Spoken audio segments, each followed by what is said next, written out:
Nasubukan mo na bang tumulong sa taong nangangailangan? Ang traidor rin ang taong iyong pinagmanasakitan.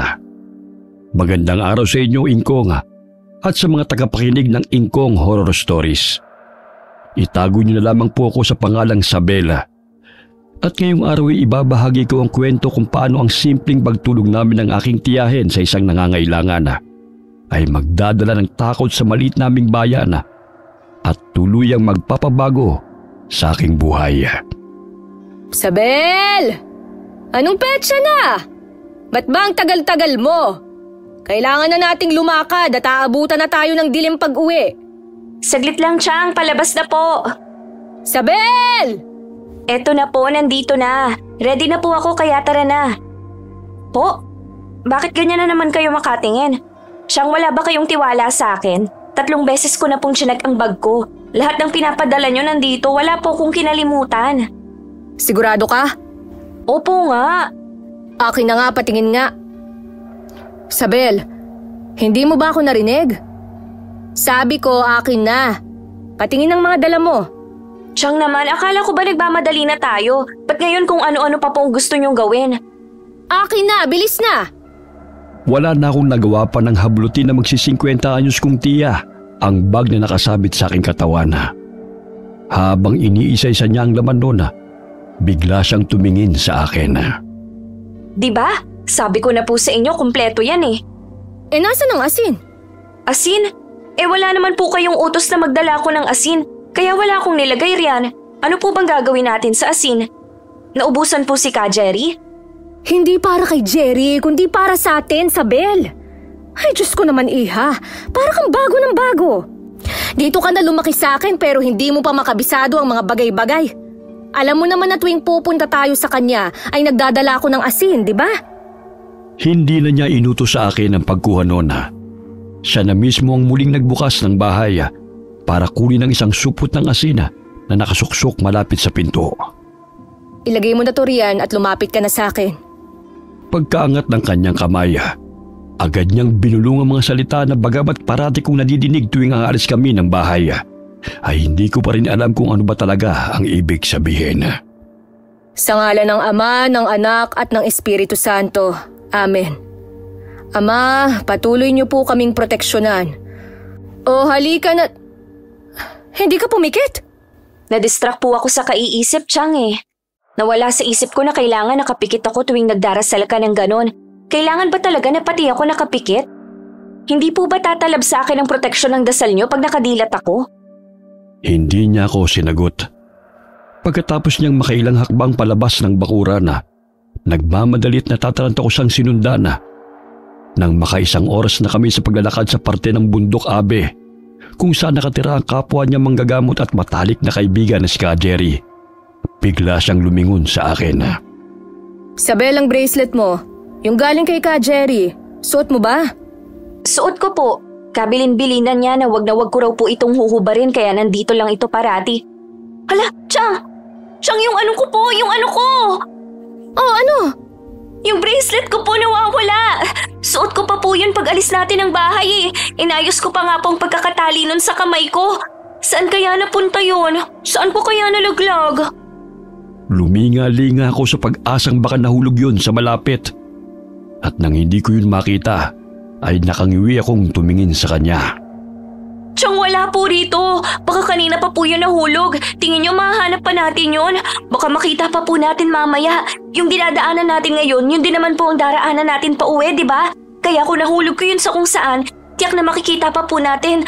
Tama? Chang, pwede po bang huwag mo nang sabihin kay Ka Jerry na nawala ko yung bracelet? Pangalawang beses na po kasi ito at baka umusok na ang ilong nun. O ito, isuot mo itong sa akin. Ha? Paano po kayo? Parang mas kailangan nyo to kaysa sa akin. Mas dependent po kayo sa proteksyon ng bracelet na to at natataranta kapag hindi nyo ito suot, di ba? Kasi pakiramdam nyo po may mangyayari sa inyo na kung ano. Huwag na po, Chang. Sa inyo na yan. Ayos lang po ko kahit wala yung bracelet na yon. Atin-atin lang po to ha. Pero hindi naman talaga ako naniniwala na protektado ako ng bracelet na yon mula sa kung anong nilalang. Sabel, hindi ka talaga nakikinig ano? Hindi ba't ang bilin ko sa'yo? Huwag kang magsasalita ng ganyan kapag nasa labas tayo. Lalo na kapag nasa liblib na lugar tulad nito. Chang naman, alam nyo, tara na nga at baka mamaya hindi pa natin maabutan si Ka Jerry. Sabel! Aray, Chang! Ba't ba kayo namamalo? Sakit-sakit po kaya. Magaan lang po ang kamay nyo kapag nangihilot kayo pero pag nanghahampas, nakakasakit kaya kayo. Ikaw ha? Huwag ka nang magsasalita ng ganon. Hindi ba't sinabi ko sa'yong pag-isipan mo parati ang sinasabi mo? Dahil may kapangyarihan ang bawat salitang sinasabi natin. Wala ka ba talagang natatandaan sa mga sinasabi ko? Ano bang sinabi kong masama? Wala naman ah. Napaka-mapamahiin talaga at napaka-OA. Narinig ko yon. Alam ko po, sinadya ko po talagang iparinig sa inyo. Alas 5 lang ng hapon nang marating namin ang kubo ni Ka Jerry. Nang makita naming bukas pa ang bintana ng kanyang kubo, saglit kaming nagkatinginan ni Changa. Saka nagmamadaling tumakbo papunta roon. Alam naming hindi ugali ni Ka Jerry na iwang bukas sa mga bintana, lalo na pag malapit ang mag-alas 6 ng gabi. Ka Jerry? Ka Jerry, anong nangyari rito? Sinong may gawa nito sa'yo? Sabel, magpapuy ka at magpakulo ng tubig. Sa ilalim ng lababo, may mga halamang gamot na pwede nating gamitin para maisuka niya ang lasong na inom niya. Sige na, Sabel, bilisan mo ang kilos. Ka Jerry, ano to? Para saan to? Anong gusto mong gawin ko rito? Kapit lang, ha? Kumapit ka lang. Kaya pa kitang iligtas. Magagamot pa kita. Sabel! Po? Bilis! Yung inuutos ko! Agad akong natigilan at napalingon sa sahig kung nasan si Chang at si Ka Jerry nang marinig ko ang malalim itong hininga. At tama ako, pagkat yun na rin ang huli niyang hininga. Chang, wala na po siya. Ano pong gagawin natin? Gusto niyo bang bumaba ako sa bayan para tumawag ng pulis? Isara mo ang mga bintana. Isara mo ng mabuti. Wala na akong sinayang na oras at agad kong inilak ang 3 bintana ng kubo. Nang isasara ko na yung pang-4, may napansin akong figura at anino na nagpatigil sa akin.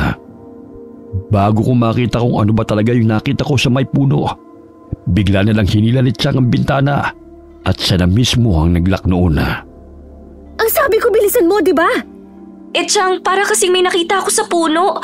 Tao yata. Paano kung siya yun? Yung gumawa nito kay Ka Jerry? Yung lumason sa kanya?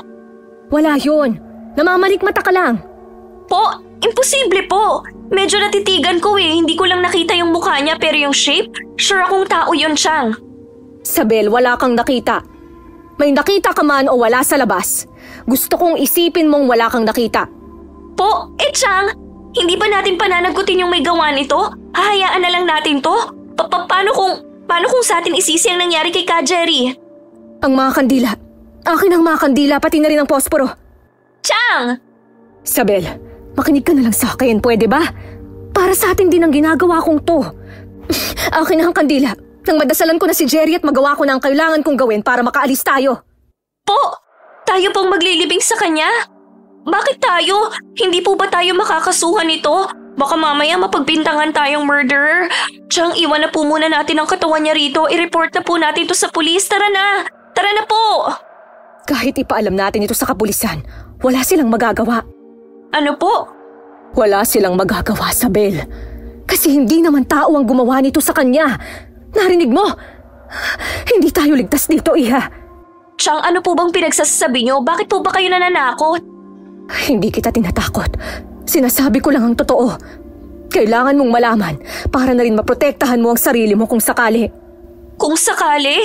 Kung sakaling ano po? Kung sakaling isunod nila tayo? Tama nga ang nakita ko kanina, hindi lang tayo ang nandito. Hindi niya ako sinagot.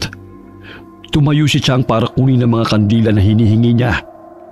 Habang dinadasalan niya ang wala ng buhay na katawan ng matalik na kaibigan, nanginginig ako sa takot habang nakatayo sa may pinto. Pagkatapos niyang magdasala, binitbit niya ang kandila sabay lahad ng palada. Halika na. Paano po si Ka Jerry? Iiwan na lang ba natin ang katawan niya? Chang, ano pong ginagawa niyo? Bakit niyo tinapon ang kandila sa bubong? Bakit niyo po sinusunog ang bahay niya? Siya ang may utos nito sa akin. Siya? Si Mang Jerry? Paano niya nautos sa inyo hindi nga siya makapagsalita pagdating natin? Saka yung binigay niya sa inyo kanina, ano po yun? Matagal na naming napag-usapan to, Sabel. Nangako ako sa kanya na hindi ko hahayaang babuyin ng kalaban niya ang kanyang katawan. Kalaban? Anong kalaban ang pinagsasabi nyo? Sino pong kalaban niya? Paano po siya magkakaroon ng kalaban? Hindi ba tulad nyo rin siya na simpleng manggagamot at albularyo? Mas magaling lang dahil mas marami siyang alam? Sa kalagitnaan ng pagdiskusyon ko kay Changa, nakarinig kami ng mahinang pagsipol. Hindi ito ang unang beses ko rito, kaya alam ko na gawa yun ng tao o ng kung anong nilalang at hindi ng ibon o kahit na anong hayop. Huwag kang lilingon. Huwag mong titingnan at huwag mong susubukang hanapin kung saan yun galing. Chang? Kahit na anong marinig mo, huwag mong papansinin. Ha? Protektado tayo kaya hindi nila tayo malalapitan. Protektado ng ano po? Ng orasyon nyo? Chang naman Umiling siya at maingat na pinakita sa akin ang pendant ng kwintas na suot niya. Ano naman po yan? Saan nyo nakuha yan? At bakit po ba nandito pa rin tayo at nagbubulungan imbis na tumatakbo na pauwi? Sabel, makinig ka sa akin.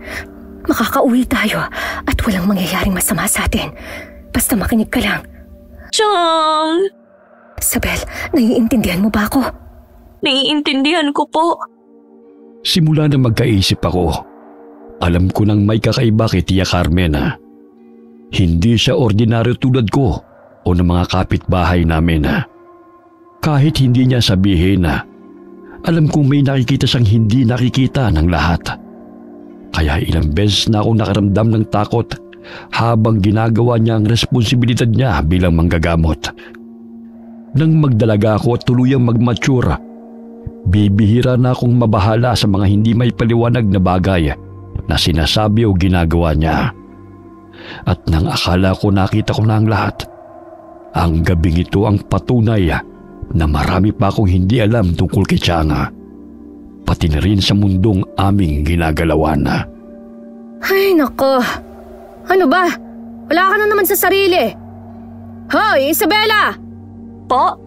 Yung iniinit mong tubig, kanina pa kumukulo Alisin mo na yan dyan at isalin. Opo. Magsara ka ng maaga ha? At huwag na huwag magpapapasok ng kung sino.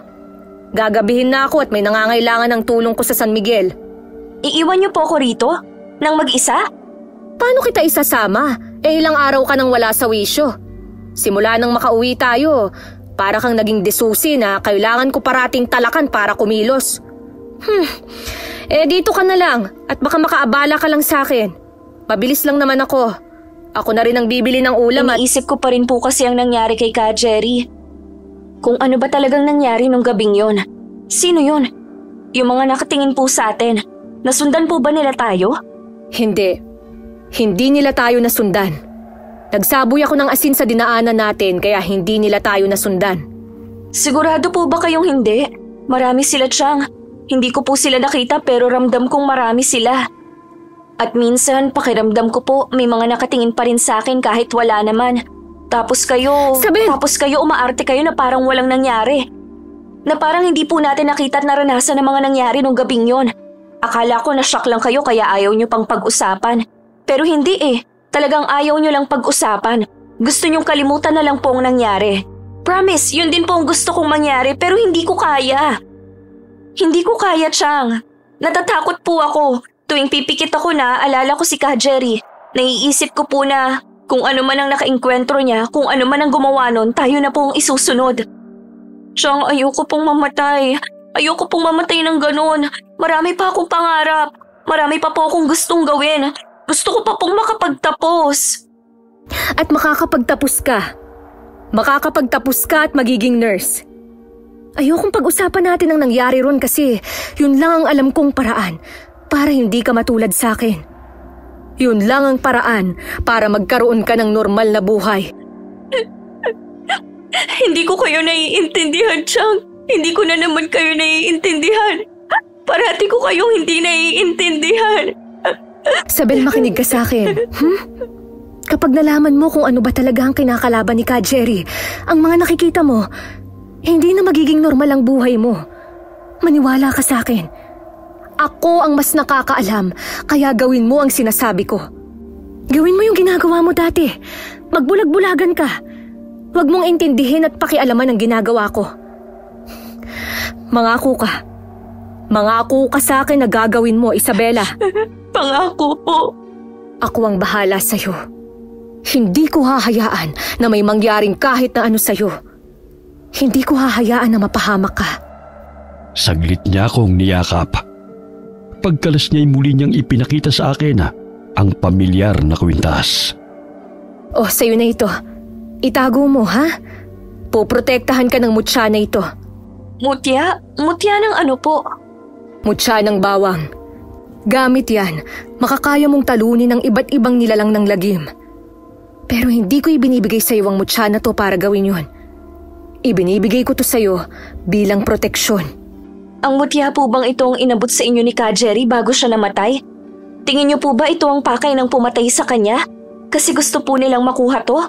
Hindi kaya mas mapahamak pa po ako pag nasa akin to? Kaya nga hindi mo ipapaalam na nasa'yo yan.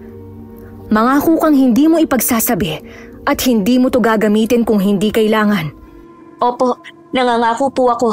Iingatan ko po ito. O siya, ang pinto, isara mo na. At ang bilin ko, ha? Kapag alam mong hindi ako ang kumakatok, huwag na huwag mong pagbubuksan. Pagkalako ng pinto, agad kong nilabas ang kwintas na may mutya ng bawang. Kung hindi ko naranasan ang lahat ng nangyari sa bundok, Abe, malamang iniwan ko na lang sa kung saan ang mutya ng bawang.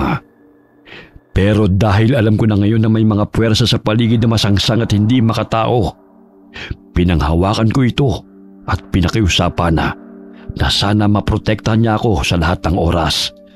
Ako at ang aking tiyang. Nasaan na kaya si Chang? Mag-aalas 10 na. Sabi niya saglit lang siya eh. Ba't hanggang ngayon wala pa rin? May nangyari kaya? Sana naman wala. Diyos ko, Chang, atakihin ako nito eh. Bukas na bukas pipilitin na talaga kitang bumili ng cellphone para madaling ma-check kung nasan ka o kung anong oras ka uuwi nang hindi naman ako napapraning dito. Pagkaubos ko ng panibagong baso ng tubig, determinado na akong tumayo at lumakad papunta sa pinto. Bit-bit ang mutya ng bawang. Sabi niya, kaya mo akong protektahan, di ba? Kaya ikaw nang bahala sa akin. Hoy mutya, siguraduhin mong effective ka ha? At kaya mo talaga akong protektahan. Kung hindi, malilintikan ka sa akin. Hindi ko alam kung paano ka malilintikan pero talagang malilintikan ka. Ay, eto na, lalabas na naman tayo. Ready ka na ba? Sana ready ka na.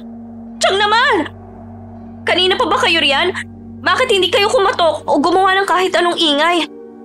Teka nga, ang dibdib ko, naninikip na. Para akong aatakihin, Diyos ko. Pagpasok ni Chang, kusa nang umatras ang pako paloob habang hinihimas ko ang dibdib ko. Pagkalak niya ng pinto, naniningkit ang mga mata niyang bumaling sa akin. Ay, Chang naman eh, kinikilabutan ako sa mga tingin niyo. Huwag niyo nga akong panlisikan ng ganyan. Sige kayo, gusto niyo bang isipin kung hindi talaga kayo ang tiyahin ko kundi isang elemento na nagpapanggap lang? Isabel, akala ko ba nagkalinawan na tayo kanina? Plano mo na nga akong suwayin na gagawa mo pang magbiro. Hindi naman po. Hindi? Anong hindi? Eh di ba lalabas ka nga dapat? Chang. Oh, anong tawag mo sa gagawin mo? Hindi ba pagsuway yun? Kailan mo ba talaga ako seseryosohin? Chang, teka lang naman po. Hindi naman po ako lalabas para maglagalag. Lalabas po ako kasi gusto ko kayong puntahan. Gabing-gabi na, nag-aalala ako na baka napano ka. Ay. Opo, aaminin ko. Dati hindi ko po talaga sineseryoso mga babala at mga ora-orasyon nyo. Pero sapat na po ang mga nakita ko at naranasan nung nakaraan para maniwala sa inyo at mag-ingat. Gusto ko lang naman po makasiguro na ligtas kayo. Na hindi na po maulit yung nangyari kay Mang Jerry.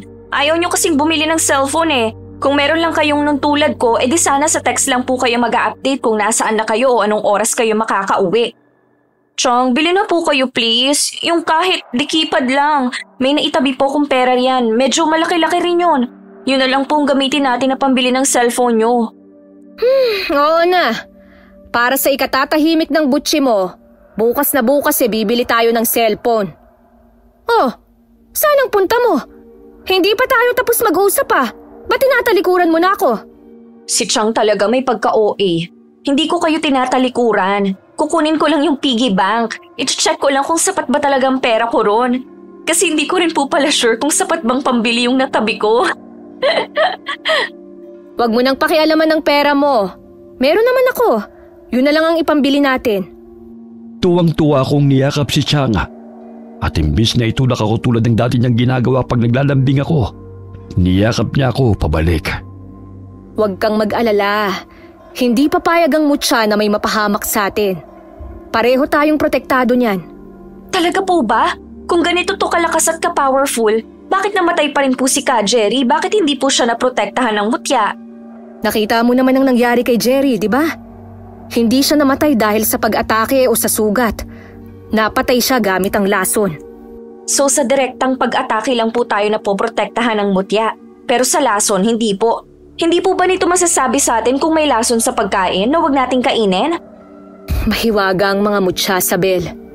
Pero tulad ng kahit anong sandata o kakayahan, may hangganan din yan. Okay, edi para hindi po tayo matulad kay Ka Jerry, huwag na po tayong kakain ng kahit ano galing sa ibang tao. Kahit sa kakilala pa po natin, mahirap na po. Akin na po yan. Buti naman, naisip mo na. O, maghain ka na. Kanina pa rin ako nagugutom eh. Oh, anong ginagawa mo? Sabel, ba't mo tinapon ang ulam? Grasya yan, ano ka ba? Po, akala ko po ba may usapan na tayo na hindi nakakain ng pagkain hindi tayo nagluto? Oo nga, pero... Alam ko pong ayaw niyong nagsasayang ng grasya. Pero okay na po yan kesa madisgrasya tayo dahil sa grasyang yan. Ito po may nilagang saging at kamote tayo. Yan na lang po muna. Bukas maaga po akong kikilos para magluto. Chang, wag na kayong tumutol. Simula ngayon, obligasyon na nating protektahan ang isa't isa at... Ay, Mariosep kang bata ka! Papatayin mo ba ako sa nervyos? Pasensya na po, Chang. Nagulat po kasi ako sa katok eh. Carmen! Carmen, gising pa ba kayo? Pwede bang makaistorbo? Carmen, saglit lang! Kailangan namin ng tulong mo! May nakita kasi akong binata sa may ilog. Sugatan at parang nag-aagaw buhay. Tingnan mo nga muna! Carmen! Carmen! Sabel! Chang, saan kayo pupunta? Hindi mo ba narinig? May kailangan ng tulong ko. Pero gabi na po. Paano tayo nakakasiguro na si Tatang Ansing talaga yan? Mamaya trapuyan ng kung anong nilalang na pumatay kay Ka Jerry. Pagkakuha ni Chang ng asin mula sa dala niyang bayonga, agad kong binitiwan ang braso niya. Binuksan niya ang pinto at naiilang na humingi ng dispensa kay Tatang Ansing bago ito sinabuyan ng asin. Anak ng teteng naman, Carmen! Ano bang trip mo? Bakit mo ako sinabuyan ng asin? Habang pinapagpag niya ang asin sa katawan, humarap sa akin si Chang. Saka muling tumingin kay Tatang na ayon sa sabi-sabi ay minsan na rin niyang naging kasintahan. Pero bigla niya ring hiniwalayan sa di malamang dahilan. Mukha ba akong maligno laman lupa para sabuyan mo ng asin? Naninigurado lang. Bakit? May nanggagambala na naman ba sa inyo ni Isabel? Wala. Pasensya ka na sa ginawa ko, ha? 10 oras na kasi ng gabi eh. Naniniguro lang ako. Ano nga ulit yung tungkol sa lalaking nakita mo sa ilog? Oo nga pala. May nakita akong sugatan at nag-aagaw buhay sa may ilog. Dadaling ko sana rito. Kaso naalala ko na ayaw mo nga pala ng basta-basta nagdadala ng pasyente lalo na sa gabi. Kaya sa bahay ko muna dinala. Pupuntahan niyo, Chang? Sasama po ako. Ayoko maiwan dito. Kunin mo na ang bayong ko. Chang, sasama nga po ako. Oo na. Bilis ang bayong. Sabel, bilisan mo na! Pagdating sa bahay ni Tatang Ansing, agad nang sinimula ni Chang ang kanyang panggagamot. Pagkatapos ng halos 1 oras, pawis na pawis siyang lumakad papunta sa akin. Marami at malalalim ang sugat niya. Sugat? Saan niya po kaya nakuha? Saan pa ba? Di sa mababangis na hayop sa may bundok. Mukhang dun siya galing eh. Sa abe po, Tang? Oo, iha. Wala namang ibang bundok dito sa atin eh. Pagpasok ni Tatang Ansing para tignan ang lalaking tinulungan niya, hinila ko si Chang papunta sa sulok. Kailangan kong bantayan ng kalagayan ng lalaking yun. Kaya dito muna tayo magpapalipas ng gabi. Yung isang kwarto rito, ipapaalam ko kay Ansing na ikaw muna ang gagamit nang makapagpahinga ka. Pero bago ka matulog, dikdikan mo muna ako ng dahon ng bayabas. Ubusin mo na yung nasa lamesa. Pinong-pino, ha? Tapos pigain mo na rin at ihatid sa loob. Chang, narinig niyo po bang sinabi ni Tatang Ansing? Mukhang galing daw sa Abi yung lalaki. Sa Abi! Oo, narinig ko. Hindi naman ako bingi. Chang, sa Abi raw po. Oo nga. Abi ka ng abi eh. Ano bang pinupunto mo? Ba't hindi mo sabihin ng maayos?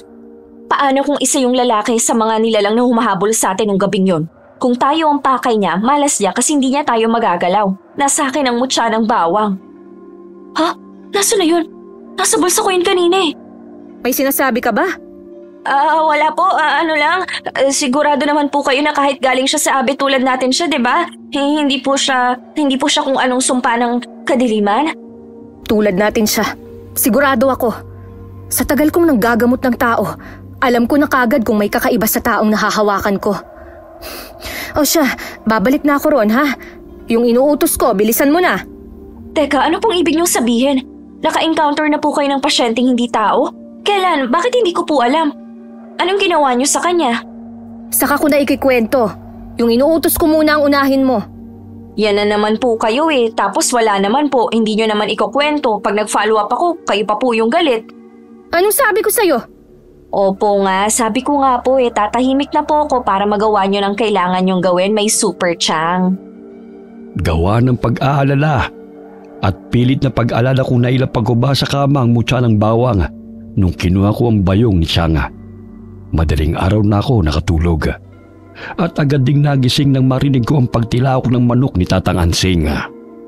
Oh, gising ka na pala. Halika rito. Sabayan mo na kami ng Chang mong mag-umagahan. Chang, nagkape kayo at kumain ng pandesal? Di po ba may usapan tayo tungkol sa pagkain? Pag kay Ansing galing ang pagkain, alam kong ligtas. Ha? Wala. Hayaan mo na. Yung lalaking ginamot nyo kagabi, okay na po ba? Pwede na po ba natin siyang iwan? Gusto ko na po kasing umuwi. Gusto ko nang umuwi kasi may kailangan pa akong hanapin. Kung nawala ko talaga yung tulad ng bracelet, siguradong ibibitin mo ko ng patiwarik. Anong sinasabi mo? Ba't bulong ka na naman ng bulong dyan? Babuyog ka ba, ha?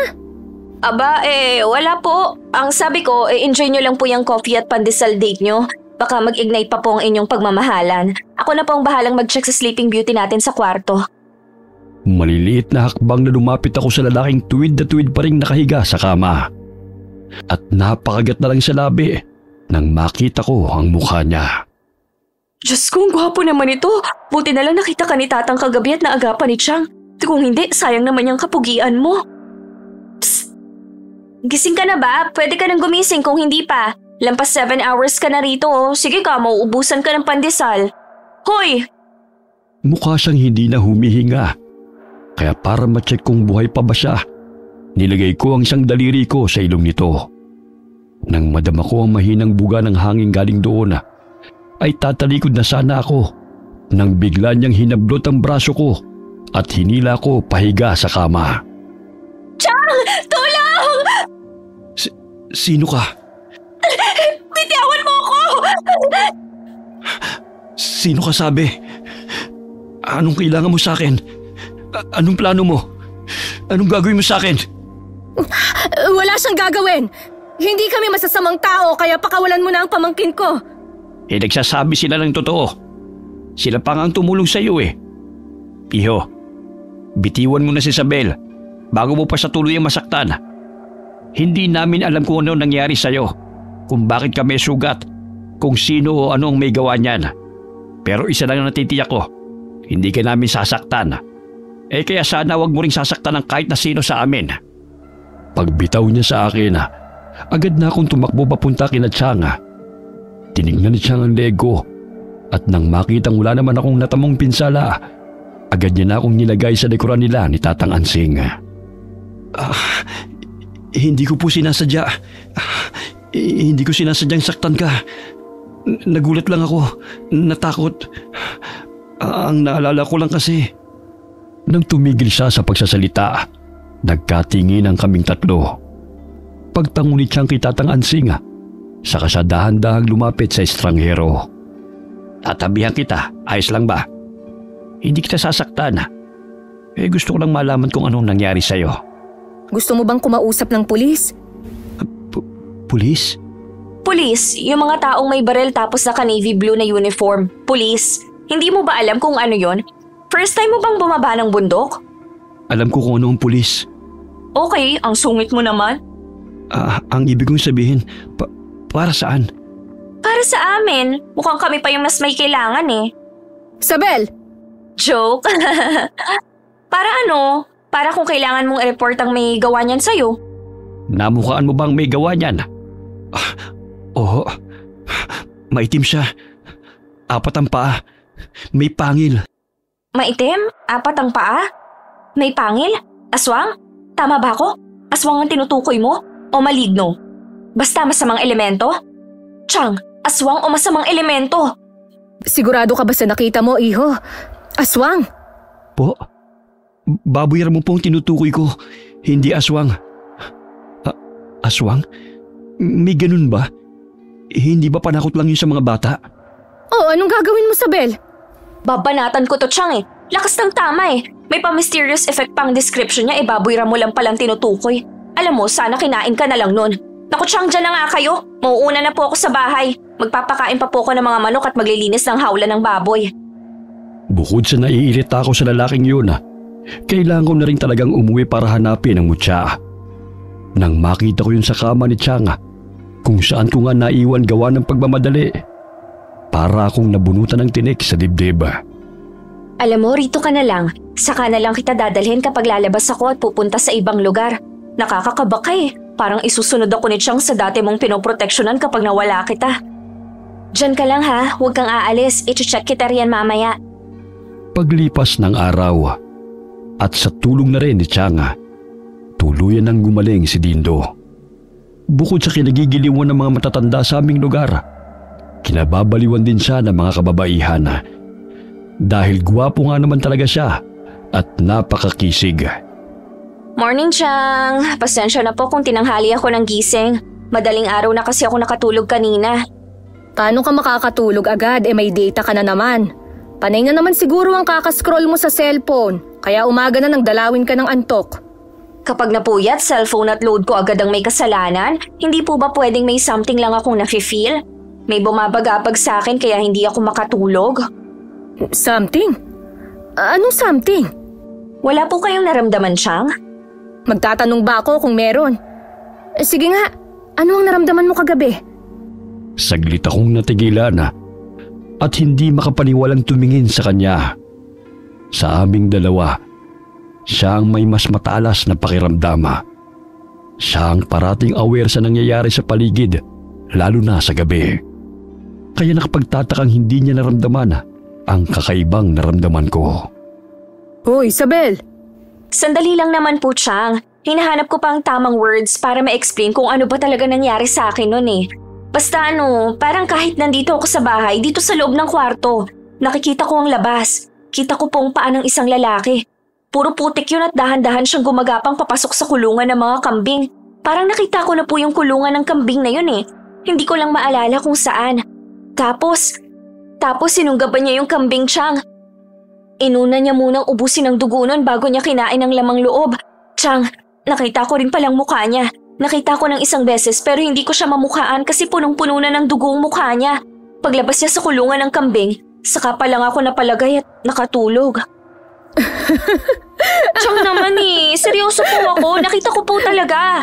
Ano po kaya ang nakita kong yun? Parang vision? Pangitain? Gifted din kaya ako katulad niyo? Isabela! Alam kong sabi niyo na ayaw niyong matulad ako sa inyo at ayoko rin naman po. Pero anong gagawin ko kung kusa na lang nangyayari sa akin ang mga bagay na to? Sasabihan niyo pa rin po ba ako na magbulag-bulagan ako? Paano ko naman po gagawin yun? Kakalabanin ko po ang sarili kong isip? Hindi ka gifted. Hindi pangitain ang nakita mo kundi panaginip. Isang masamang panaginip. Pero Chang, masyado pong totoo sa pakiramdam ko para maging panaginip lang yun. Parang pinakikita po sa akin na kung anong pangyayaring yun para mapigilan kong mangyari. Para mailigtas ko ang biktima. Chang Carmen? Si Dindo po ito. Dala ko na po yung mga nyug na pinasuyo niyo po sa akin kahapon. Binuksan ni Chang ang pinto para kunin ang mga nyoga. Pagsilip ni Dindo, agad kong hinawakan ang braso nito nang mapansin ang natuyong putik sa pantalon na suit niya. Sabel, kumusta? Bakit? May ipapagawa ka ba sa akin? Saan ka galing kagabi? Bakit ka puro putek?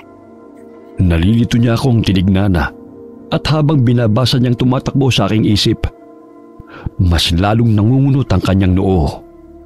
Iha, anong ginagawa mo? Gusto ko lang pong malaman kung lumabas ba siya kagabi, Chang, at kung bakit ganyan ang itsura niya. Maaga akong nagpatulong kay Dindo na mag-araro sa bukid, kaya punong-puno na siya ng putik. Bakit naitanong mo, Iha? Sa bukid po niya nakuha ang putik na yan? Oo, saan ko ba ito nakuha kundi dun lang? Sabel, okay ka lang ba? Oo, okay lang. Pasensya na, akala ko lang kasi. Akala mo ano? Wala yon. Pasensya na ulit. Sige, salamat din pala sa dala niyong nyog. Siyang papasok na po muna ako sa kwarto. Parang kailangan ko pang magpahinga. Ay, mukha nga. Ay, pumasok muna kayo rito. Nagluto ako ng binignit. Kumain kayo. Ayun matitikman ko na rin ang specialty ni Chang. Nga pala, narinig mo bang nangyari sa mga kambing ni Oscar sa kabilang barangay? Natigilan ako sa narinig at agad na lumakad palapit kay Tatang Ansing. Ano pong sabi niyo? May pumatay sa mga kambing ni Mang Oscar? Yung Mang Oscar na kapitan ng Purukdos? Sino raw po? Hindi pa alam kung sino pero ang hula niya, baka kalaban niya sa eleksyon. Na gusto siyang takutin para di niya ituloy yung pagtakbo. Paano raw po pinatay ang mga kambing, Tatang? Nilason po ba o winakwak pong lahat? Halos wala pong tinirang dugo sa mga kambing at nawawala pong mga lamang loob? Sabel. Karumal-dumal po ba nagkalat ang dugo sa paligid? Iha, hindi ako sigurado. Hindi ko pa naman kasi nakita ang pinangyarihan Nasabi lang din sa akin. Saan ka pupunta? Tanong ni Chang sabay hawak sa braso ko para pigilan akong tumakbo palabas. Gusto ko pong makita kung ano ba ang nangyari. Gusto ko pong makumpirma kung ang mga kambing ng Mang Oscar ang mga kambing na nakita ko sa... Saan, Sabel? Anong nakita mo? Nakita mo kung sino may gawa nun? Hindi niya nakita kung sino. Napanaginipan niya lang na pinapatay ang mga kambing. Chang, gusto ko pong makita. Gusto ko pong makumpirma. Gulat akong napatingin kay Dindo nang alisin niya ang pagkakahawak sa akin ni Chang. At siya pa mismong nanguna sa pagtakbo palabas sa aming bakuran habang hila-hila ako. Sakay! Bilis! Magmumotor tayo ng walang helmet? Saka hindi kaya magalit sa'yo si Tatang Ansing? Parang anak niya tong motor niya Baka mamaya mapano to. Marunong ako magmotor, Sabel. Akong bahala sa'yo. O ano? Gusto mo bang makita ang mga kambing o hindi? Bilisan mo na at baka mahabol pa tayo ni Tatang. Kumapit ka. Kumapit ka na mabuti. Hindi naman ako nangangain Si Dindo na mismong humila sa kamay ko para mas maipulupot ko yun sa kanyang bewang. Kung itsura lang ni Dindo ang pagbabasihan, mabango siya. Mukhang ang linis-linis niya. Kaya hindi ko maisip kung bakit meron siyang kakaibang lansa. Noong una akala ko sa damit niya galing ang bahong yun. Pero nang ilapit ko ang mukha sa batok niya, ay nakumpirma ko na sa balat niya galing ang lansang yun. At pati ang pawis niya ay hindi pangkaraniwan. Imbis na parang butil ng tubig, ay parang manilaw-nilaw na langis ang lumalabas mula sa balat niya. Mabango ba ako? Ano? Inaamoy mo ako kanina nung nasa motor tayo, di ba? Hindi Aminin mo na. Hindi kita i-judge, promise. Sanay naman ako Marami kasing bango-bango sa pawis ko. Marami? Nababanguhan sila sa'yo? Inamoy niya ang sarili sa kasalubungang kilay na nagtatakang tumingin sa akin. Bakit? Hindi ba? Hindi ka nababanguhan sa akin? Kung ganun, anong amoy ko para sa'yo? Malansa ba? Nakakasulasok? Sabel, anong naamoy mo sa akin? Dindo, bitiwan mo nga ako! Nasasaktan ako! Hindi ka nakakatuwa Pagluwag ng hawak niya sa akin, dire-diretso ko na siyang tinalikuran para sumingit sa kumpulan ng mga taong pinag-uusapan pa rin ang nangyari sa mga kambing ni Mang Oscar. Nang makita ko mga dugo sa pader at dayami na nagkalat sa sahig, agad na bumaliktad ang aking sikmura. Ito yun. Kung ano nakita ko sa panaginip ko sa pangitain ko kagabi, yun nga ang nangyari rito. At habang sumusuka ako sa isang sulok, isa-isang bumalik sa akin ang aking pangitain. Ngunit tulad kagabi, hindi ko pa rin makita kung sino ang may gawa nito. Hindi nagtagal, sumunod din sila Chang. Isabel? Isabela, ayos ka lang ba? Chang. Huwag dito, Isabel. Kung ano man ang sasabihin mo, mas mabuti na hindi marinig ng ibang tao. Iha, nakinig ka na sa akin. Huwag nang matigas ang ulo. Umuwi na tayo, ha? Ansing, pwede bang magpahatid kami sa'yo pa uwi? Oo naman, walang kaso. Chang, ano pong nangyari kay Isabel? Wala to. Hindi lang siya sanay makakita ng dugo. Hindi po. Akala ko po ba pangarap niya maging nurse? Kapag ganun, laging haharap sa dugo, di ba? Tama na muna ang mga tanong mo at sumunod ka na sa amin. Dalhin mo ang motor ko at siguruhin mong hindi mababangasan ha. Kung hindi, ikaw ang itatalim ko sa palayan. Pagbalik namin sa bahay, agad na akong pinapasok ni Chang sa aking kwarto. At matapos niyang ipagbalot si Dindo at Tatang Ansi ng binignit, ay pinauwi na rin niya mga ito. Isabelo, inumin mo muna ang tsaang to para umayos ang lagay ng tiyan mo. Nahihilo ka ba? Masakit ba ang ulo mo? Sabi niyo, wala lang po yung nakita ko kagabi. Na isa lang yung masamang panaginip. Yung nangyari sa mga kambing ni Mang Oscar. Ganun-ganun ang nangyari sa pangitain ko, Chang. Nakita niyo rin, hindi ba? Narinig niyo rin po ang sabi ng mga tao. Ganun din ang sinabi ko sa inyo kanina. Yun po talagang nangyari sa mga kambing. Bakit po ba ayaw niyo akong paniwalaan? Bakit ayaw niyo pong maniwala na tulad niyo? Gifted din po ako. Natatakot po ba kayong masapawan ng kakayahan ko o kakayahan niyo? Gulat akong napatingin kay Chang at napahawak sa pisngi ko nang mag-sink in na talagang ang nasampal niya ako sa kauna-unahang pagkakataon. Yan ba ang tingin mo? Na ayokong gamitin ang kung anumang kakayahan mo dahil ayokong masapawan mo ko, Isabel? Kung hindi, edi ipaintindi niyo sa akin kung bakit. Hindi ba't pinaintindi ko na sa'yo? Ipinaliwanag na. Bago mamatay ang mga magulang mo, nangako ako sa nanay mo, sa kapatid ko, nagagawin ko ang lahat ng makakaya ko para masigurong hindi ka matutulad sa amin. Na magiging normal ka. Kaya nga kahit may interes ka sa panggagamot at alam kong may kakayahan ka, hindi kita kailanman tinuruan. Kasi nangako ako kay Palma na hindi ka matutulad sa amin. Manggagamot din po ang mama ko. Mas makapangyarihan siyang manggamot sa akin. Mas mabait, mas palatulong. At isang araw, meron kaming nagamot na hindi dapat. May pinagaling kaming hindi dapat naming pinagaling. Po? Anong nilalang? Isang duwending itim na nagaan yung tao. Nagkagustuhang duwending yun kay Palma. Yun din ang pumatay sa papa mo at ang kumuha sa mama mo. Sinubukan kong hanapin ang mama mo, namin ni Ka Jerry, pero hindi na namin siya nakita. Sa takot na baka pati ikaw mawala sa akin, tinigil ko na ang paghahanap kay Palma. At iniwan niyo rin po si Tatang Ansing kasi mas gusto niyong maghiwalay na lang kayo kaysa mawala siya sa iyo tulad ni Mama. Umapahamak siya gawa ng mga nilalang na yun tulad ni Papa. Gusto at pangarap kong magkaroon ka ng normal na buhay, Isabel. Hindi panghabang buhay ang oras ko rito. Kapag nawala na ako, mas magiging normal ang buhay mo. Matutupad ko ang pangako ko kay Palma. Hindi ko siya natulungan at nahanap kaya maski ang hiling niya lang na to ay gusto kong matupad. Bata ka pa lang nang mapansin namin ang kakaiba mong kakayahan. At nasisiguro namin ng mama mo na mas espesyal ka kaysa sa amin. Mas marami kang kayang gawin. Pero para sa kaligtasan mo, nagpatulong ako kay Ka Jerry na patulugin ang mga kakayahan mong yun nung mawala ng mga magulang mo. Tingin ko, alam ko na kung anong gumising sa kakayahan mong yun. Akin na. Ang ano po? Ang mutya ng bawang. Malakas ang kutob ko na yun ang may gawa ng lahat ng ito. Nasaan na?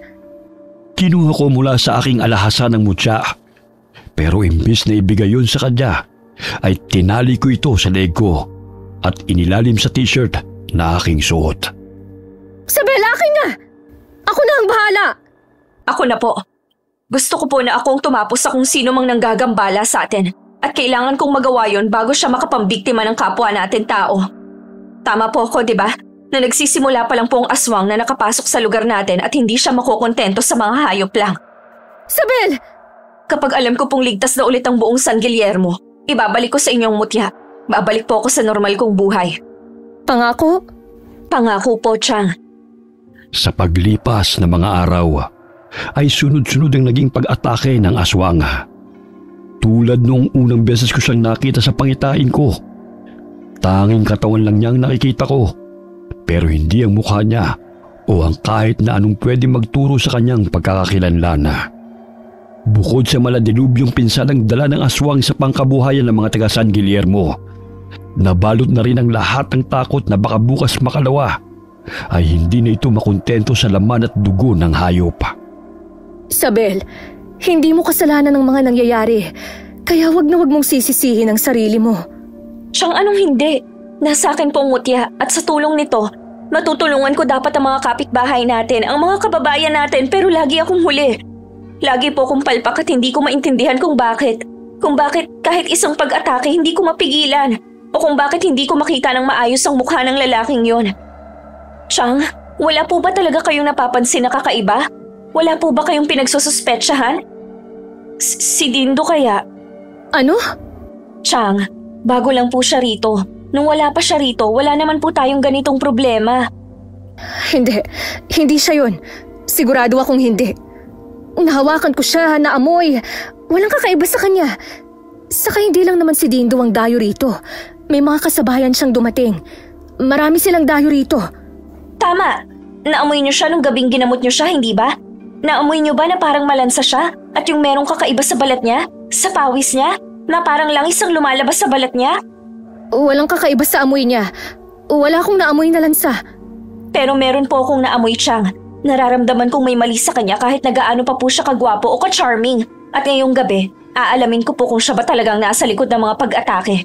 Kung siya ba talaga ang dayong aswang. Ano? Sabel, paano mo naman gagawin yun? Malalaman niyo po mamaya. Pero sa ngayon, pwede bang mangako kayo na tutulungan niyo ako? Hindi ko na siya hinayaang makasagot at hinila na papunta kina Tatang Ansing. Bago kumatok sa saradong pinto, inayos ko muna ang buhok ni Chang at tinapik-tapik ang piski niya para mukha siyang may blush. Sabel, tigilan mo nga yan! Ano bang ginagawa natin dito? Halika na at maggagabi na. Umuwi na tayo. Habang nakikipaghilahan siya sa akin, biglang bumukas ang pintuan. Dali-dali ko siyang tinulak palapit kay Tatang Ansing na agad siyang hinawakan habang ako'y dumiretso na sa loob. Oh, napadaan kayo. May kailangan ba kayo? Tsaka magdidilim na. Delikado na. Ang dami-dami pa namang nangyayaring kababalagan sa lugar natin, Carmen. Hindi na dapat kayo lumalabas pag gabi na. Oo nga eh. Eto kasing si Sabel eh. Sabel, halika na. Siyang nandito na po tayo. Sabihin niyo na ang gusto niyo pong sabihin. Sabel! Ano ba yun, Carmen? Ano kasi? Ako na nga po ang magsasabi. Ang hina niyo naman eh. Tang, alam niyo naman po na sunod-sunod ang mga hindi ba ipaliwanag na nangyayari sa atin, di ba? Ang pag-atake po ng aswang. Oo nga. Kaya nga naghahanda na kami ni Dindo ng panlaban sa mga aswang eh. Naghanda? Ano pong hinanda niyo? Katulong po siya? Mga asin, bawang, saka to. Kinuha niya mahabang kahoy na ang dulo ay sadyang pinatalas para madaling magamit pang saksak na parang sibat. Siya may gawa nito. Tubong kabis pala kasi ang pamilya ni Dindo. At alam mo na ang sabi-sabi tungkol sa probinsyang yon. Pugod daw ng aswang ang lugar na yon. O kung umalis na ba sila o lumipat ng ibang lugar. Kaya tuloy kahit sana lang may aswang. Ang alam ko lang swerte tayo kay Dindo. Tinuro niya sa akin na para mapatay ang aswang, puso raw ang dapat na puntiryahin. Bukod sa talas nitong sibat-sibatan ko, nilublob niya rin ito sa tubig na tinunawan niya ng asin. Kaya sigurado ko na may pagtatanggol tayo nito sakaling atakihin tayo ng gumagalang aswang. Kita mo na? Ituturo ba ni Dindo kay Ansing kung paano matatalo ang aswang kung aswang siya, ha? At nakakita ka na ba ng aswang na siya mismong gumawa ng sandatang panlaban sa kanya? Hindi si Dindo ang aswang. Kaya halika na. Ano nga pala yung sinasabi mo kanina? Yung sadya nyo rito? Total, handang-handa na po kayo sakaling sumalakay ang aswang. Pwede po kayang dito muna kami ni Chang. Natatakot po kasi kami na baka mamaya kami ang isunod ng aswang. at hindi namin maipagtanggol ang sarili namin. Oo naman, pwedeng-pwede kayong dumito. Walang kaso sa amin. Ang totoo nga niyan plano namin na din na sa inyo magpalipas ng gabi dala ang mga ito. Gusto rin namin kayong protektahan. Gusto kitang protektahan, Carmen. Hayaan mong patunayan ko sa iyo na kayang-kaya kitang protektahan.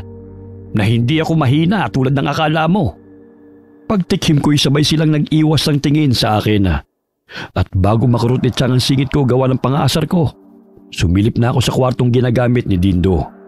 At agad na lumabas nang hindi ko siya makita roon. Mawalang galang na po. Puputulin ko muna ang pagtitinginan yung dalawa. Nasaan po ba si Dindo? Lampas 6:00 na po Hindi pa po siya uuwi. Huwag ka mag-alala. Pabalik na rin yun. Inutusan ko lang yun bumili ng kandila naubusan kasi kami. Ganun po ba?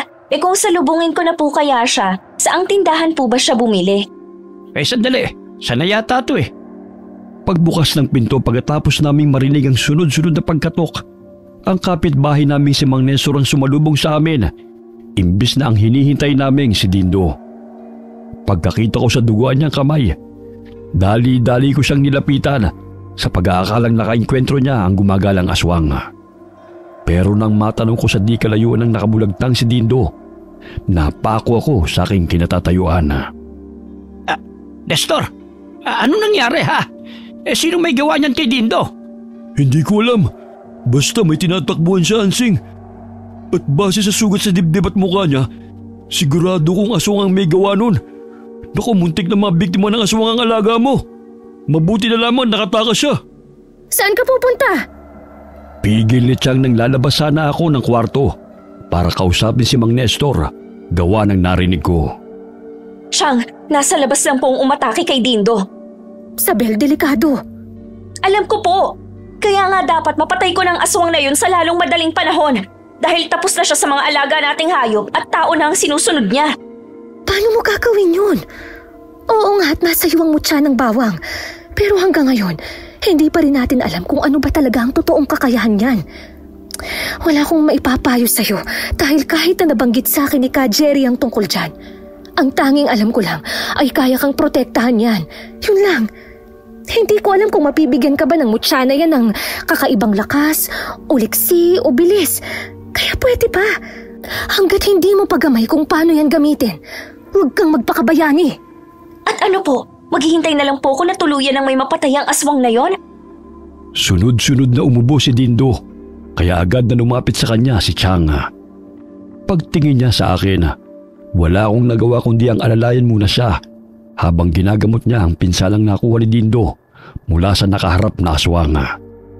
Pikit mata itong umuungot sa sakit habang pinapataka ni Chang ng langis ang sugat niya. Nang subukan itong gumalaw, agad kong hinawakan ang kamay niya para ipirmi siya sa higaan. Pero bigla akong itinulak ng kung anong puwersa palayo sa kanya.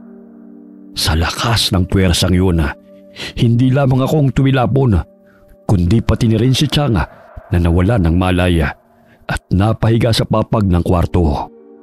Habang pilit kong iniintindi kung ano ang nangyari, natanaw ko ang lumiliwanag na mutya ng bawang sa dibdib ko. Muli akong tumingin kay Chang, pero bago ko siya malapitan, nahagip ng mata ko ang dahan-dahang pagbangon ni Dindo mula sa kama. Sabel, anong nangyari? Sinugod ba tayo ng aswang? Anong nangyari kay Chang, Carmen? Bakit parehas kayong nasa sahig? Si Tatang Ansing. Nasaan si Tatang Ansing? Hirap na hirap siyang tumayo sa kama at iika-ikang lumapit sa akin.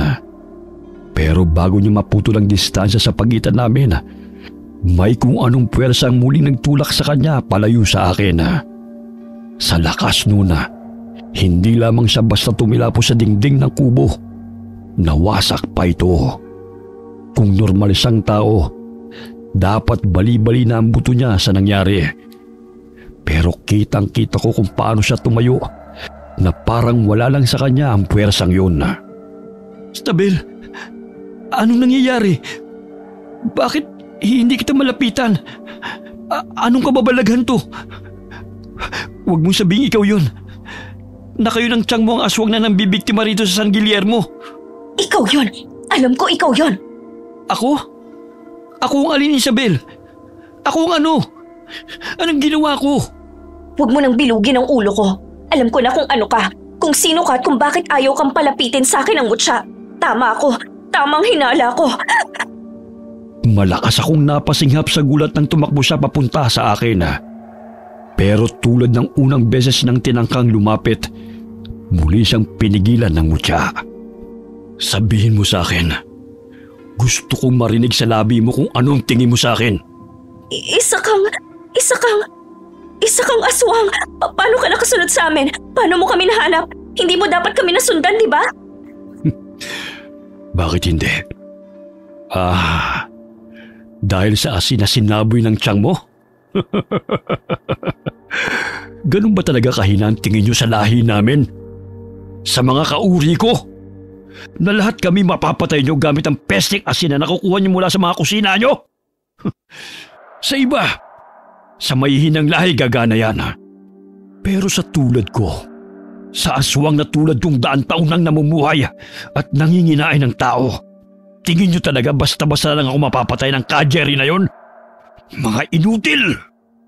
Gumuhit ang nakakakilabot ng ngisi sa labi ni Dindo nang makita niyang mahigpit kong paghawak sa mutya ng bawang.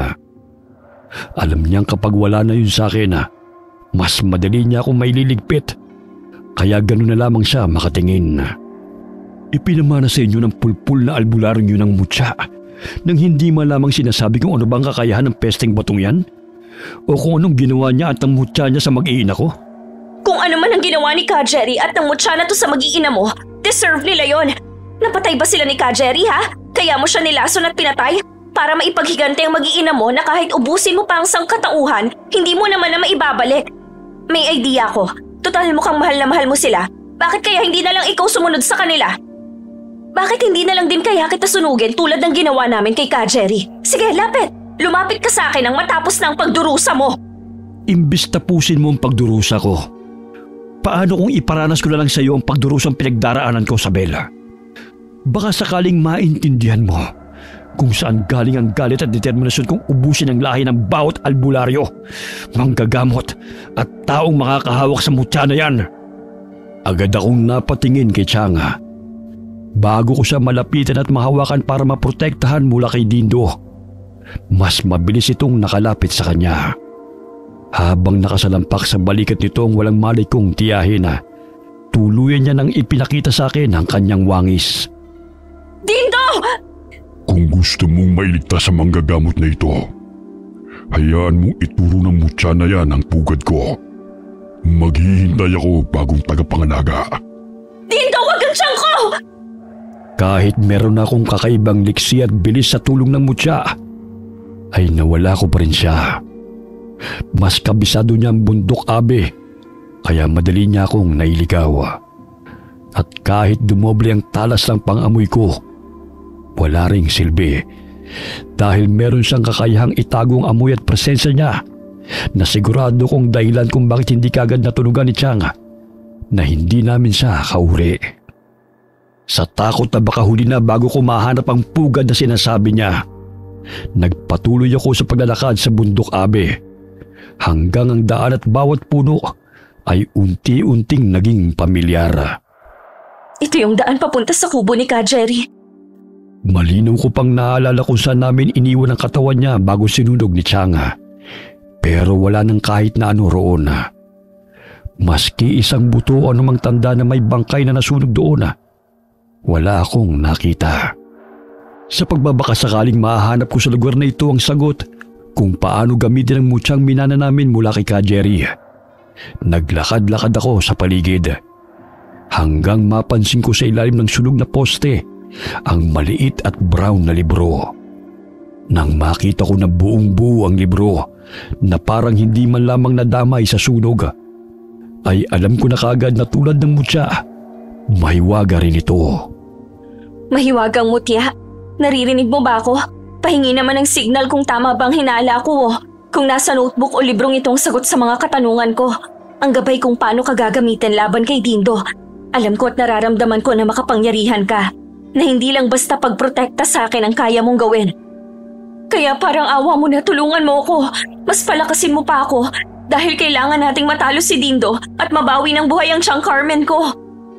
Agad akong napapikit ng lumiwanag ang mutya sa dibdib ko.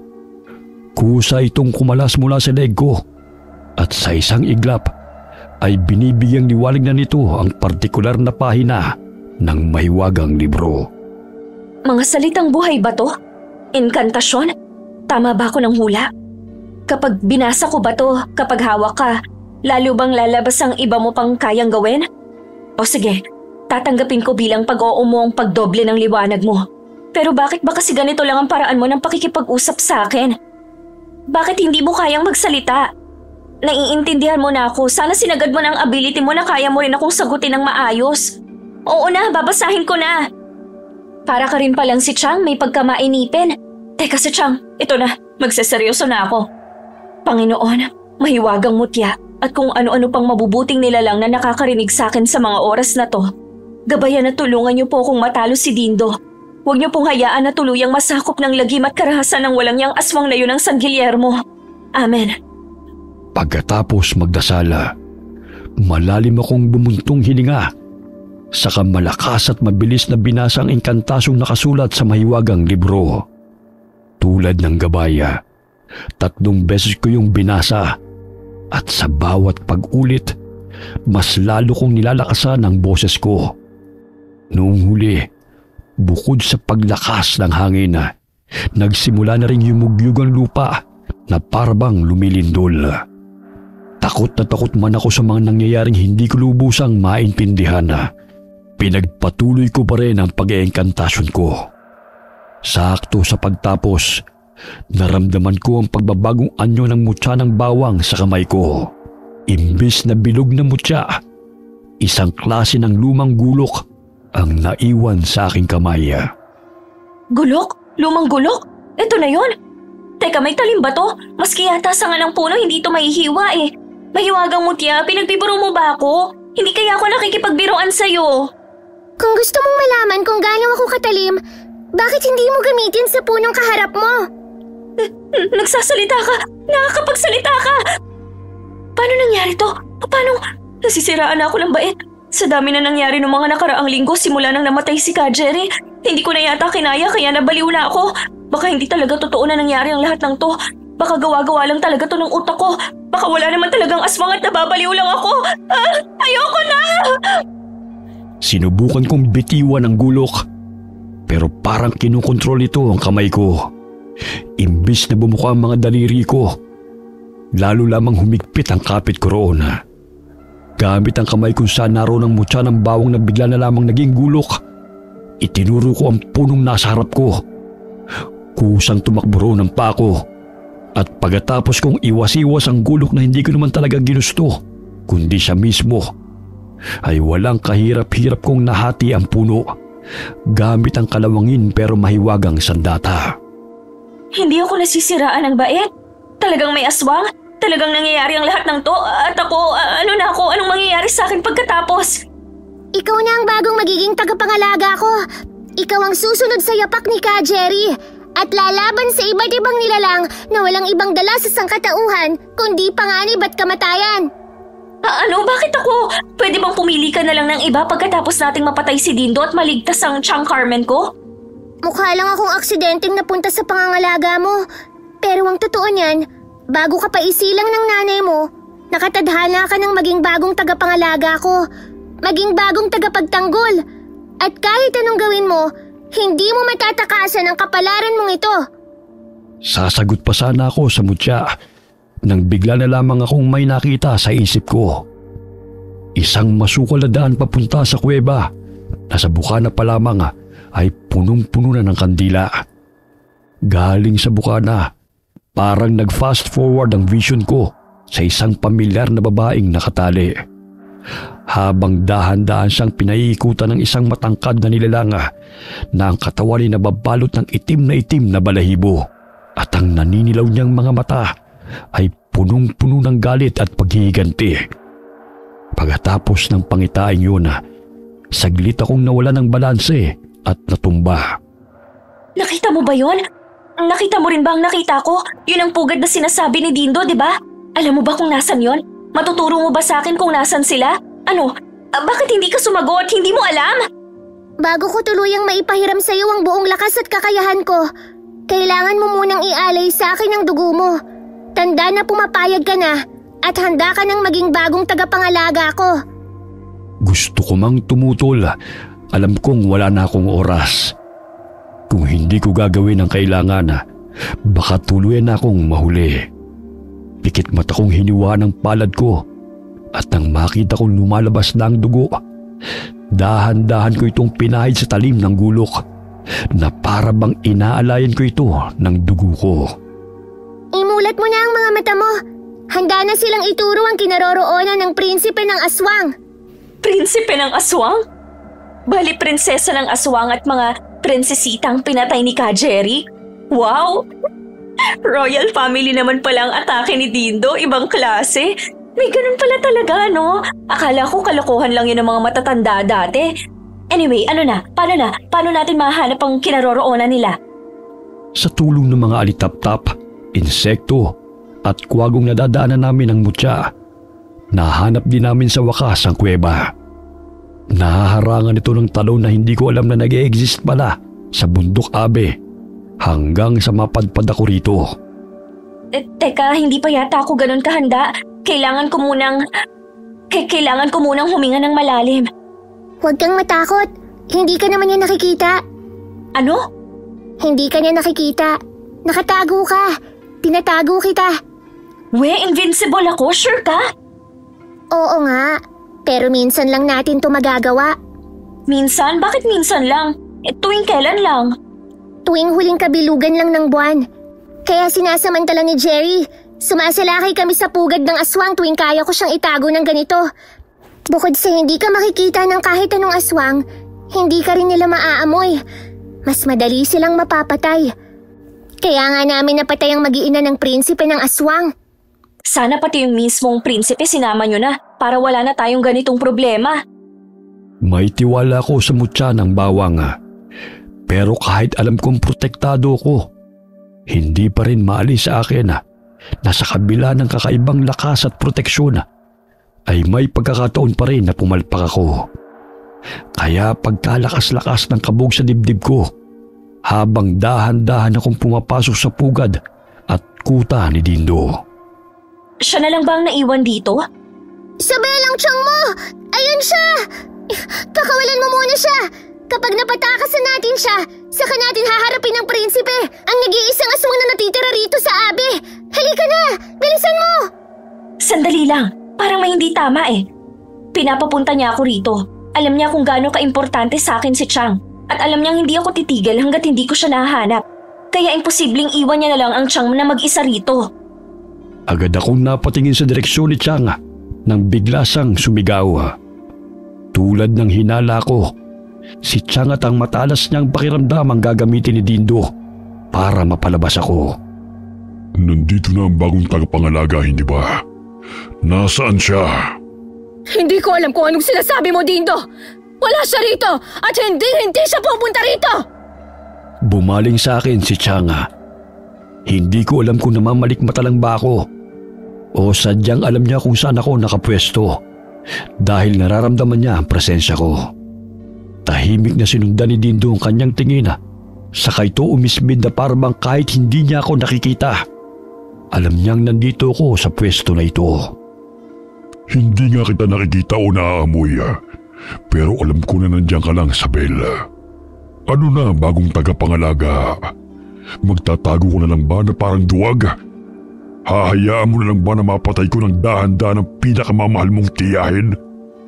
Isabel, huwag kang makinig sa kanya.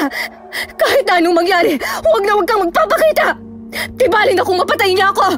Ang mahalaga ay mapatay mo rin siya. Manahimik ka! Gamit ang mahaba at matalas na dila, sinasakal niya si Chang Carmen. At sa bawat segundong lumilipas, mas lalong humihigpit ang pagkakapulupot ng dila niya sa leeg nito. Habang ang kuko niya'y dahan-dahang kumakaskas sa manipis na balat ng aking tiyahin.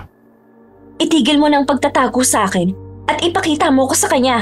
Gusto ko rin na bumalik ka sa dati mong anyo. Mutya, bilis na at baka mapano ang tiyahin ko. Pero Isabel, delikado. Alam ko, pero ikaw na rin nagsabi na bago pa ako ipinanganak, ako nang nakatakdang sunod na maging tagapangalaga, hindi ba? Kung ako ang nakatakda, ibig sabihin may kakayahan akong lumaban sa mga aswang. Kailangan ko lang magtiwala sa sarili ko at kailangan mo rin yung gawin. Ngayon na, Mutya! Bago tuluyang malagutan ng hininga si Tiang Carmen, ipinakita na ako ng mutya kay Dindo. Nakakapangilabot ang ngisi nito nang bumaling siya sa akin. Habang ang dila niya ay dahan-dahang binitiw ng leeg ng tiyahin ko na wala nang malaya. Pangarap mong ubusin ang lahi ng bawat albularyo at tagapangalaga ng Mutya, hindi ba? Pero malalapitan mo lang ako at mahahawakan kung hindi ko hawak ang Mutya, hindi ba? Hayaan mong makatakas ang Tiang Carmen ko at hahayaan ko na patayin mo ko kapalit ng mag-iina mo.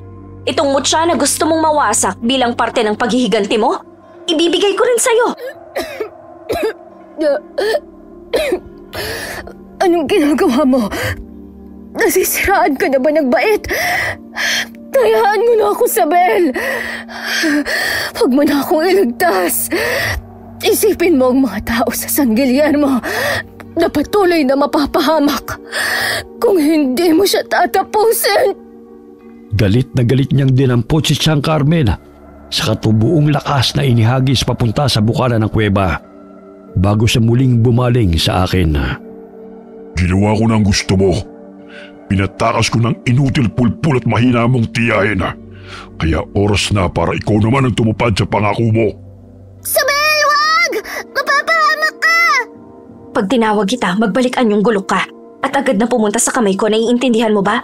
Tiwala kung hindi mo ako bibiguin. Alam kong hindi. Pikit mata kong hinalikan ng mutya bago to hinagis sa kung saan. At bago ito mahulog ay nasugod at naibabawan na ako ni Dindo. Na ang mahabang dila niya ay agad na sumakal sa leeg ko habang ang matalas niyang kuko'y sinusundan ng maliliit na ugat sa aking pisngi. Nang subukan kong manlabana ay mas lalo lamang niyang idiniin ang pagkakapako sa akin sa mabatong lupa habang maransang umiiling. Sinubukan ko siyang abutin at paghahampasin pero kahit todo na ang lakas ko, kung wala sa akin ang mutya, ay baliwala ang lahat ng pananakit at pag-atake ko sa kanya. Nang mapuno siya sa kakapalag ko, ay mariin niyang hinawakan ang aking panga. Sa kanya ko inihagis sa bato malapit sa aking ulunan. May usapan tayo. Nangako ka, hindi ba? Na kapag pinatakas ko ang tiyahin mo, kusang loob mong ibibigay sa akin ang buhay mo. Hayop ka, Dindo! Hayop ka! Napakawalang puso mo! Ako? Walang puso? Sino ba nagsimula ng gulong ito? Hindi ba kayo? At ang Jerry na yun? Nananahimik kami rito. Hindi totoo yan! Hindi kayo nanahimik lang dito sa Abe, kundi kumukuha lang ng tiyempo. Naghihintay lang kayo kung kailan nyo kami pwedeng sugurin at magpiestahan. Salot kayo sa lipunan! At bilang bagong tagapangalaga ng Mutya, sisiguraduhin kong susuyurin ko ang Abe at maski isa, wala akong ititira sa lahi nyo. Ako ang tatapos sa sinimulan ni Ka Jerry! Yun ay kung makakaalis ka pa rito ng buhay, Isabela. Gusto mo bang malaman kung anong gagawin ko pagkatapos ko sa'yo? Babalik ako sa San Guillermo at isusunod ko ang tiyahin mo, pati na rin ang matandang si Ansing. Pasensya na, munting tagapangalaga. Hindi mo kasi ako katulad na may isang salita. Hindi yun uso sa amin. Mas lalo pang tumalas ang kuko niya at dahan-dahan niya yung sinasaksak sa dibdib ko. Hinayaan ko siyang sugatan ako ng malalim. Hinayaan ko siyang isipin na hindi tulad ni Ka Jerry ay mahina ako at walang kaalam-alam. Naka-ismid na sinalo ng malagkit niyang dila ang sariwang dugong tumutulo sa aking sugat at sa pagpikit ng kanyang mga mata habang ninanamnam niya yun ay saka ko buong lakas na sumigaw. Mutya! Bumalik ka sa aking kamay at tulungang wakasan ang halimaw na to! Sakto sa pag-angat niya ng tingin sa akin ay ang paglaslas ko sa kanyang leeg. Agad na bumulwak ang itim at malapot niyang dugo. Bagamat nangihina na, hindi pa rin siya sumuko. Muli siyang sumugod sa akin, ngunit ang talim ng mahiwagang gulok ang sumalubong sa kanya. Sunod-sunod siyang umubo at sumuka ng dugo habang ang kuko niya'y nagawa pa niyang isaksak sa aking tagiliran. Imbis na umatras na, ay muli ko lang hinugot ang gulok sabay saksak sa kanyang dibdib. Gamit ang natitira niyang lakas, tinulak niya ako palayo sa kanya at nang muli ko sana siyang susugurin para mas lalo pa siyang puruhan, ay bigla na lamang itong natumba. Muli kong itinaas ang aking gulok at iisahan pa dapat siya upang masigurong tuluyan ko na siyang matatapos. Nang mapansin ko na pilit niyang ginagapang ang tambak ng bato na sa palagay ko ang pinaglibingan niya sa kanyang mag-ina. Bagaman saglit akong naawa, ay paulit-ulit kong sinaksak ang kanyang likuran hanggang sa tuluyan na siyang nawala ng hininga. Hawak ang dumudugong ulong humiga ako sa lupa habang hinahabol ang aking paghinga. Nang mapatingin ako sa aking kamay, ay bumalik na ang mutya sa dati at orihinal itong itsura. Kahit nangihina pa rin, pinili ko na itong isuot sa takot na baka mawala ko at mapunta pa sa kamay ng tao na hindi dapat magmay-ari. Nandito! Nandito siya, Ansing! Tulungan mo ang pamangkin ko! Tulungan mo siya! Nasaan? Nasa si Dindo? Nasaan ang aswang? Pagbangon ko mula sa lupa, ay sabay na napasigaw si Chang at Tatang Ansing. Bago lumapit sa akin, sinipa niya muna ang wala ng buhay na katawan ni Dindo. Wala na yan, Chang. Hindi ko alam kung saan na siya mapupunta ngayong patay na siya. Pero sana makasama niya ang mag-iina niya dun sa impyerno. Sa dami ng kasinungalingan na sinabi at ginawa ni Dindo, alam kong yun lang ang totoo, na mahal niya ang mag-ina niya. Nang masiguro ni Chang na ayos lamang ako, inupo muna nila ako ni Tatang Ansing sa gilid. Habang pinag-uusungan nila ang katawan ni Dindo, na agad nilang sinalaban ng tumpok ng bato kung saan ito nilibing ang kanyang mag-ina. Ay, tapos na. Halika na, uuwi na tayo. Iuuwi na kita. Tumango ako kay Chang, saka umakbay rito para magpaalalay. Umaga na nang makabalik kami sa San Guillermo at dahil nawasak ng mutya ang bahay ni Tatang Ansing habang pinoprotektahan niya ako kay Dindo, ay pansamantala munang tumira sa amin ang dating kasintahan ni Chang. Napakiramdam ko ay muli niya nang nakakapalagayan ng loob. Iha, tulala ka na naman. Naiisip mo pa rin ba si Dindo? Hindi po. Iba pong iniisip ko. Ano naman yun? Yung bigat po ng responsibilidad ko bilang tagapangalaga ng mutya ng bawang. Iniisip ko po kung kaya ko ba talaga to. Kung hindi ba ako papalpak, paano po kung maski katiting ng mga nagawa ni Ka Jerry bilang tagapangalaga hindi ko magawa? Paano po kung sinerte lang pala ako kaya ako napatay si Dindo? Isabel, lahat ng bagay natututunan. May dahilan kung bakit ikaw ang bagong tagapangalaga ng mutya. At sigurado ako na tulad ni Jerry, hindi ka papayag na masakop at pahirapan tayo ng mga aswang, duwende, maligno, o kung ano pang nilalang na pwedeng manggulo sa atin. Naniniwala po kayong kaya ko? Oo naman. Kaya mo. Kayang-kaya mo. Yun nga lang, ang problema lang natin ngayon ay imposibleng magkaroon ka ng normal na buhay. Dahil ikaw na ang unang lalapitan ng lahat ng mga ngailangan ng tulong dito sa ating lugar at sa iba pa. Ayos lang po. Ayos lang sa akin na hindi magkaroon ng normal na buhay kung ang kapalit naman nun, mas maraming taga San Guillermo magkakaroon ng normal at payapang buhay. Sapat na po sa akin yun, Chang. Bakit po kayo tumatawa? Wala. Pakiramdam ko kasi naririnig ko si Ka Jerry sa'yo. Totoo nga, isa ka nang ang ganap na tagapangalaga ng mutya ng bawang. Ingkong hindi lamang ang buhay namin ni Chang ang nagbago, kundi pati na rin ang buhay ng halos lahat sa San Guillermo. Marami sa amin ang natakot na tumulong sa mga napapadpad na estranghero, sa takot na baka muling maulit ang nangyari. At hindi ko naman sila masisisi kung pipiliin nilang pagsaran muna ng pinto ang mga hindi nila kakilala. Dahil maski kami ni Chang ay natatakot pa rin na baka muli naming matulungan ng nilalang na siyang nagdala sa amin ng kapahamakan. Hanggang dito na lang po ang aming kwentong magtiya, Ingkong. At muling bumabati ako ng magandang araw sa inyo at sa mga masugid na tagapakinig ng inyong channel. Magkita-kita na lang tayo sa mga susunod ko pang liham at kwento. Okay, sana po nagustuhan niyo ang kwento natin ngayon. Shoutout po tayo kay Irma Umali. Ito ang solid. Maraming salamat kaibigan. Hi kay Gusion Uwer from Gabaan, Aurora, Zamboanga del Sur. Shoutout kina Mirna Lampasa, Meng Paraton, Marie and Michael Del Rosario, Billy Ray, Jenny May, Ray Buendia mula kay Lucy Buendia from Nueva Ecija. Kumusta po kayo? Hi kay Sally Albino from Kawayan City, Isabela. Hi Maribeth Perdonan from Saudi Arabia. Hi kay Marlon Fuentablanca ng Calbayog City, Samar. Hi Hilna Makahilo from Iloilo.